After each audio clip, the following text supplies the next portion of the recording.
যারা বেশি নামাজ পড়বে তারা বেশি জান্নাতে ঢুকবে নাকি? নামাজ পড়তে পড়তে যারা কপাল কালো করে ফেলছে এরা ঢুকবে না? যারা হজ করতে করতে বড় হাজী সাহেব হয়েছে, জিকির করতে করতে হাতে 3-4টা তাসবিহ রেখেছে, তাদের কথা বলা হয়েছে? এগুলো নিঃসন্দেহে অনেক বড় আমল, কিন্তু সবচাইতে বেশি জান্নাতে প্রবেশ করাবে যে আমল, বিষ্ণু বললেন, এক হচ্ছে আল্লাহর ভয়, আরেক হচ্ছে সর্বোত্তম আচরণ। প্রিয় ভাইরা, ইসলামের মেজাজটাকে চিনে নেন, ইসলামের এসেন্সটাকে বুঝে নেন। আমরা ভালো আচরণকে গুরুত্ব দিতে চাই না।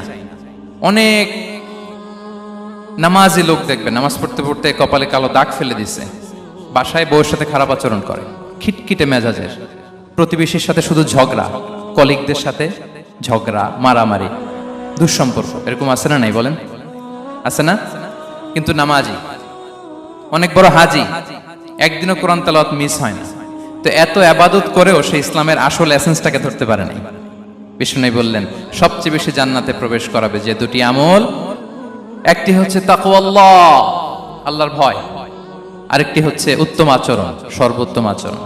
তো আমরা যেন উত্তম আচরণের অধিকারী হই, আমার স্ত্রীর সাথে যেন ভালো আচরণ করি, প্রতিবেশীর সাথে যেন ভালো আচরণ করি, ছেলে মেয়েদের সাথে যেন আমাদের অ্যাটিটিউডটা ভালো থাকে, আচরণটা ভালো থাকে, কলিগের সাথে যেন ভালো থাকে।